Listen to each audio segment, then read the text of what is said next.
Comment ne plus avoir peur de l'échec? Let's go! Hello, moi c'est Aurora, je suis italienne, je suis une coach certifiée en image de soi et ma mission c'est d'aider les working girls comme toi à devenir des véritables girl boss en unissant un mindset de girl boss avec une image de girl boss, car yes, je suis convaincue que l'image est un outil de développement personnel, yes, qui est absolument sous-coté et que quand on arrive à voir la bonne image, quand on arrive à dire à l'extérieur qui nous sommes à l'intérieur, à être véritablement authentique, c'est là qu'on attire à soi les bonnes personnes et les bons événements dans notre vie. D'ailleurs, si tu es nouvelle sur cette chaîne de Girl Boss, pense tout de suite à t'abonner et à me mettre un pouce bleu pour donner à Google, même à YouTube, le signal que ces vidéos méritent d'être vues. Et aussi, j'ai un cadeau pour toi. Yes, tu peux télécharger de façon absolument gratuite, tu trouveras le link dans la barre d'infos, un PDF contenant les 7 pièces incontournables que toute Girl Boss devrait avoir dans sa garde-robe. Et aussi, si tu as envie de passer à la vitesse supérieure et que tu es convaincu que 2022 va être ton année, j'ai le plaisir et l'honneur de t'offrir 1 heure de coaching gratuit pour voir si on peut travailler ensemble. Mais ne remplis le questionnaire que si tu as envie d'investir sur toi. Suis-moi aussi sur Instagram où je publie tous les jours plein de tips pour être une véritable girl boss. Mais sans plus tarder, rentrons dans le vif de cette vidéo. Alors, c'est une vidéo qui m'a été demandée, c'est une vidéo, je pense, qui va concerner la plupart d'entre vous car ça consiste dans ne plus avoir peur de l'échec. Comment ne plus avoir peur de l'échec, comment s'en foutre entre guillemets de ce qui peut se passer et quand même agir pour aller chercher nos rêves en 2022. Alors, si tu es une working girl, et je pense que c'est le cas si tu as cliqué sur cette vidéo, c'est que tu as plein de projets pour 2022. Et peut-être c'est des projets que tu te traînes depuis un bout de temps. C'est des projets dont peut-être tu as déjà prévu d'effectuer certaines tâches. Donc tu as prévu dans le temps comment faire pour réussir finalement à la fin de l'année à avoir le résultat que tu souhaites. Et pourtant, il y a 2 réactions possibles. La première, c'est que tant que ça reste dans le monde de l'imaginaire, vous savez qu'à la fin de l'année, on va commencer à faire le bilan et ensuite à mettre en place ce qu'on appelle les bonnes résolutions. Et bien, tant que tout reste au niveau de ce qu'on a envie de faire, etc., c'est la grosse excitation. Yes, je vais changer de job, je vais me trouver un mec, je vais prendre soin de moi, je vais faire de la gym. Mais quand finalement on arrive à se dire bon, maintenant, il faut que je planifie tout ça. Et bien là, souvent, ce qui se passe, c'est que les peurs arrivent. Et la grosse peur qui arrive principalement, c'est la peur de l'échec. Et qu'est-ce qu'on fait dans ces cas-là? Drivé par cette émotion négative de insuffisance, inadéquation, on va procrastiner. Mais, c'est vrai aussi, donc ça a déjà été traité, le fait de procrastiner, etc. dans d'autres vidéos. Allez, je vous mets peut-être dans le lien en barre d'infos. Donc, on procrastine parce qu'on a peur de l'échec. Et pourquoi? Parce que tout simplement, dans la société moderne, l'échec est vu comme quelque chose de négatif. Il suffit de regarder à l'école, quand on se tape une sale note, et ben on va pas être félicité parce qu'on a essayé. On va plutôt être accablé parce qu'on n'a pas réussi. Et c'est un peu ce qui est diffusé dans la façon de penser de la société d'aujourd'hui. En revanche, moi, ce que je peux vous dire et ce dont beaucoup d'entre vous ont déjà entendu parler, et on va en venir justement, et qu'on ne peut pas arriver à un point B si on part d'un point A, s'il n'y a pas plein de petites étapes intermédiaires qui vont faire qu'on va se planter et on va réussir par la suite parce qu'on va redresser la barre et mettre en place des actions correctrices qui nous permettront finalement de trouver notre voie. En revanche, qu'est-ce qu'il se passe? C'est que souvent, les girl boss avec qui je parle, et peut-être probablement toi, ont déjà entendu ce discours. Et elles me disent, mais non, c'est bon, j'ai absorbé cette notion de échec comme étape intermédiaire. Mais pourtant, j'ai quand même peur. Mais pourtant, je n'arrive pas à mon résultat. Et oui, grâce à cette notion de échec comme quelque chose de positif, Par exemple, si vous n'êtes pas convaincu, je vous laisse quand même l'exemple flagrant du bébé qui veut apprendre à marcher et qui va tomber jusqu'au moment où il va réussir à se lever. Mais ce qu'on n'explique pas quand on dit ça, c'est que ce n'est pas juste le fait de tomber et de réessayer parce que le gamin, il a envie de réussir. C'est pas ça. C'est que finalement, le fait de tomber fait que en se relevant, les bébés soient obligés de lever à nouveau leur popotin et ils vont de cette façon muscler leurs cuisses, leurs muscles des cuisses. Et s'ils n'avaient pas musclé leurs cuisses, ils n'auraient jamais pu se soulever et rester de façon debout, en fait, en position debout, plus longtemps. Parce que leurs muscles n'étaient pas assez forts. Donc vous voyez que vraiment l'échec a vraiment cette notion de nécessité. Comme le bébé ne peut pas, c'est pas juste qu'il n'est pas habile ou qu'il n'a jamais essayé, c'est tout simplement que ses muscles ne sont pas encore assez forts. Et donc finalement, en tombant, en nous relevant, en apprenant, c'est comme ça qu'on arrive à notre résultat. Mais si vous êtes des girl boss et si vous vous intéressez au dev perso, cette notion vous l'avez intégrée. Et qu'est-ce que vous faites? C'est la deuxième option. La première, c'était la procrastination. Mais si vous avez intégré le fait de dire l'échec c'est positif, le deuxième point, c'est que vous allez passer à l'action. Et c'est là où vous me dites, mais Aurora, je n'arrête pas de me relever, je n'arrête pas de retenter des actions. Et pourtant, je n'y arrive toujours pas. Pourquoi? Parce que finalement, le fait d'aller dans des actions, c'est que vous avez intellectualisé la notion d'échec et vous savez que ça va être positif pour vous. Mais en revanche, vous refusez. Et ça, je peux vous le dire parce que c'était mon cas. Et si je vous en parle aujourd'hui, c'est parce que je témoigne de ça. Je me noyais dans l'action. J'ai commencé à faire plein d'actions différentes pour tout simplement ne pas vivre avec l'émotion que l'échec me renvoyait. Et cette émotion, ça peut être la honte, par exemple.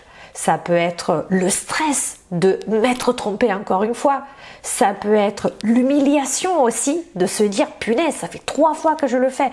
Et donc qu'est-ce que je faisais? J'allais me renoyer dans d'autres actions, la tête vraiment comme un bélier, vous savez, en fonçant, en disant mais moi je suis une girl boss, je vais réussir, etc., etc. Sauf que je ne prenais pas le temps, et c'est là où je veux en venir, d'analyser les raisons pour lesquelles toutes ces actions n'avaient pas fonctionné. Et pourquoi je ne prenais pas le temps? Parce que si je prenais le temps, j'aurais dû dealer, on ne dit pas ça en français, j'aurais dû faire avec les émotions négatives qui étaient associées à mon échec. Et ça, je ne voulais pas. Donc voilà, dans cette vidéo, si tu te trouves dans ce deuxième cas de figure, donc celui où tu te relèves, tu as accepté l'échec, mais finalement, tu n'as pas accepté spécialement les émotions liées à ça, je vais te donner une méthodologie à suivre pour justement réussir à ne plus avoir peur de l'échec. Donc le premier point, c'est ce que tu fais déjà, c'est-à-dire mettre en place une action. Donc l'idée c'est, je me suis planté une fois, ce n'est pas grave, je vais faire cette action. Mais cette fois, il faudra que tu le fasses avec toute la conscience d'avoir choisi cette action-là sciemment. C'est-à-dire ce n'est pas une action au pifomètre qu'on fait pour pouvoir dire, vous savez quand on arrive à la fin de la journée et on se dit j'ai fait énormément de tâches aujourd'hui, mais je suis totalement insatisfaite parce que je n'ai produit aucun résultat.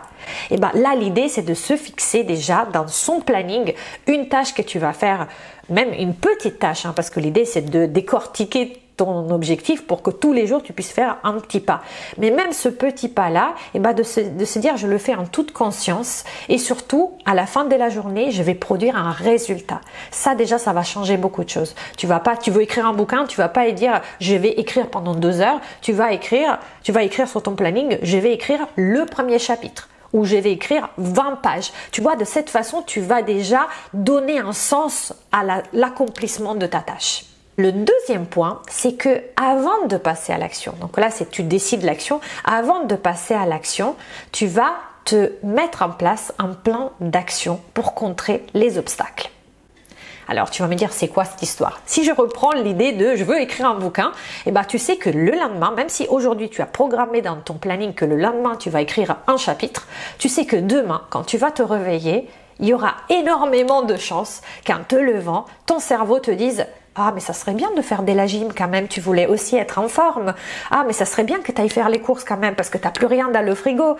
Et voilà, il va te suggérer même des tâches qui pourraient te paraître utiles. À la base, faire des courses si tu as le frigo vide, c'est pas une erreur. Ou faire de la gym, ce n'est pas mauvais pour ton corps. Mais ce n'est pas ce que tu avais programmé. Pourquoi? Parce que tout simplement, le cerveau, il y a la triade qui régit le cerveau, c'est on fuit la douleur, on recherche le plaisir et on essaye d'en faire le moins possible. Et donc, comme encore une fois, tu es en train de lutter contre la possible émotion négative qui va arriver si tu te confrontes à cette tâche, parce que l'émotion négative, c'est je m'assieds et je n'arrive pas à écrire. J'ai pas d'inspiration. Ton cerveau veut fuir cette douleur et donc toutes les autres tâches vont lui paraître plus agréables. Et c'est pour ça qu'il va te suggérer autre chose. Donc l'idée de ce plan de stratégie, c'est de se dire, je sais, je suis consciente que demain matin, mon cerveau ne voudra pas me faire asseoir à mon bureau pour écrire mon chapitre. Et donc, il va me dire, par exemple, j'ai le frigo vide. Donc, aujourd'hui, j'anticipe ça et je me dis, ok, j'ai le frigo vide, mais pour demain, j'ai déjà programmé mon repas. Donc, il n'y a pas de problème. Je peux quand même faire ça et j'irai dans l'après-midi. Et s'il te dit, par exemple, il faut faire de la gym parce que c'est bien de faire de la gym pour ton corps, tu vas te dire, par exemple, oui, mais par exemple, la stratégie, ça pourrait être, j'ai préparé des vêtements qui sont pas des vêtements de sport, donc je suis déjà habillée, je suis prête, ou j'ai préparé, par exemple, je sais pas si tu écris à l'ordinateur, l'entête de mon bouquin, je n'ai plus qu'à ouvrir et c'est bon, je peux taper. C'est-à-dire, c'est de se préparer des stratégies qui vont t'empêcher de tomber dans le piège de ton propre cerveau. Et sache qu'il n'y a rien de mal à être comme ça. Tout le monde est comme ça, ce n'est pas que tu es cassée, ce n'est pas que tu es mauvaise, tout le monde va être confronté aux mêmes difficultés. Si on fait un régime, le cerveau le lendemain, même si on a programmé nos repas, il va te dire que quand même de faire un encart et manger un écart, et manger un quart de tablette, c'est peut-être beaucoup, mais je dirais manger un bout de chocolat, ce n'est pas grave. Mais toi, tu as préparé la stratégie. Si mon cerveau, mon cerveau est en train de me dire qu'il faut que je mange du chocolat, moi je me suis dit, j'ai anticipé ça, et au lieu de manger du chocolat, je me suis prévu une super tisane que j'adore et je vais prendre celle-là à la place. Donc vous voyez, il faut que vous prévoyez tous vos obstacles et les stratégies pour contrer, parce que le lendemain, c'est sûr, au moment où vous avez établi de le faire, ça va arriver. Le troisième point, bien sûr, une fois qu'on est passé à l'action et que on a quand même programmé ces obstacles, il se peut qu'on tombe quand même dans le panneau. Et souvent, quand il arrive de faire cette erreur, quand par exemple, ou on lance une publicité sur Facebook et ça marche pas, là on s'en veut. Ou on mange le carré de chocolat alors qu'on avait dit qu'on allait faire le régime, on s'en veut. Ou on va faire une machine à laver au lieu de écrire son bouquin, on s'en veut. Et donc on a tendance à se blâmer, à se autoflageller. Non. Dites-vous que ça fait partie du processus, mais l'idée c'est quoi? L'idée c'est de se dire, qu'est-ce que je peux prendre là-dedans? Qu'est-ce que je peux apprendre de cette erreur que j'ai faite? Si j'ai fait une pub Facebook qui n'a pas marché, au lieu de me désespérer et dire Facebook ne marche pas, ça ne marchera jamais pour mon entreprise d'entrepreneuse, on va se dire, qu'est-ce que je peux améliorer? Est-ce que l'accroche était bonne, par exemple? Est-ce que j'ai bien fait mon ciblage? À qui je peux demander de l'aide? Éventuellement, n'ayez pas peur d'aller demander de l'aide. Si c'est le carré de chocolat que tu as bouffé alors qu'à la base tu avais prévu ton planning, prévois-toi une autre stratégie. Dis-toi que peut-être la tisane, ce n'était pas assez appétissant à tes yeux et tu n'as pas réussi. Ou dis-toi aussi, après, c'est d'autres techniques qu'on peut utiliser quand on veut perdre du poids. Et d'ailleurs, je suis coach aussi de ça. Donc, si tu as besoin, n'hésite pas à remplir le questionnaire dans la barre d'infos. Mais dis-toi, par exemple, ça pourrait être d'avoir une jarre, comme une boîte transparente, comme les pots de confiture, dans lequel tu vas, à chaque fois que tu as une envie de manger du chocolat, tu vas écrire carré du chocolat. Tu vas écrire dans un bout de papier, tu vas le mettre en boule et le mettre à l'intérieur de ton pot de confiture. De cette façon, à force de regarder les petits bouts de papier monter à l'intérieur du pot transparent, tu vas comprendre que tu peux te faire confiance et l'estime de toi et la confiance en toi va monter. Donc, tu vas te croire capable justement de continuer dans ton régime parce que tu prends conscience que tu as réussi à combattre cette urgence de bouffer, par exemple. Donc, tu vois, tu vas améliorer. Mais qu'est-ce qu'il va se passer quand tu vas faire ça? Tu vas être obligé de faire face à tes émotions. Parce que quand tu vas analyser que tu as quand même bouffé le carré de chocolat, que tu n'as quand même pas écrit ton chapitre et que tu as fait autre chose, finalement, la honte va arriver. l'humiliation de t'être encore trompé. Et donc, il faudra, c'est le dernier point, réussir à dealer avec tes émotions. Et ça veut dire quoi, dealer avec tes émotions? Ça veut dire les accepter. Vous savez, si vous essayez de fuir une émotion, ça va faire comme les bébés. Vous savez, vous êtes en télétravail et il y a votre enfant qui frappe à la porte et qui dit « Maman, maman, j'ai faim, j'ai faim, j'ai faim ». Et toi, tu lui dis « Attends, mon chéri, je suis en communication, tu peux pas ». Et lui, qu'est-ce qu'il va commencer à faire? « Non, mais j'ai faim, j'ai faim, j'ai faim ». Il va commencer, même s'il est juste à côté de vous, sans parler, il va commencer à faire des bêtises parce qu'il veut que vous lui donniez l'attention qu'il attend de vous. Et ben c'est pareil pour l'émotion négative. Si vous fuyez la honte, si vous faites encore, vous vous noyez dans une autre action, si vous refaites une pub Facebook sans analyser les raisons pour lesquelles ça a foiré, et ben cette émotion négative va revenir. Elle va pas vous lâcher. Donc autant de vivre avec. Et donc après, comment on fait pour accueillir cette émotion? Il y a plein de techniques et notamment c'est ce que j'apprends dans mon coaching individuel, dans mon programme qui s'appelle Back to the Game, qui vous permettra justement de rentrer en contact avec votre émotion, votre corps et aussi vos pensées en maîtrisant tout cet ensemble pour réussir justement à digérer, à assimiler ces émotions, pour ne plus avoir peur de l'échec parce que finalement, la pire chose qui puisse vous arriver, c'est de recevoir une émotion négative. Mais dès que vous saurez comment la gérer, l'accueillir, alors ça ne veut pas dire que vous l'accueillez un jour et qu'elle va disparaître, mais tout simplement, dites-vous que la vie est faite de 50-50 et que 50% de notre existence est faite de ressentissage, j'allais dire, des émotions négatives. Et du coup, quand vous les acceptez, finalement, vous les maîtrisez. Elles sont toujours là, mais elles vont devenir petit à petit. Elles vont faire partie de votre vie. Vous allez vous habituer et aussi leur enlever le caractère nocif qui vous empêche ou de passer à l'action quand vous procrastinez ou de vous noyer dans une autre action sans réfléchir à ce qui n'a pas fonctionné et ce qui a aussi fonctionné dans ce que vous avez fait précédemment. J'espère que cette vidéo t'a plu. Si c'est le cas, mets-moi un pouce bleu pour que je continue à produire du contenu pour toi. Et d'ici la prochaine vidéo, je te dis ciao et à la prossima!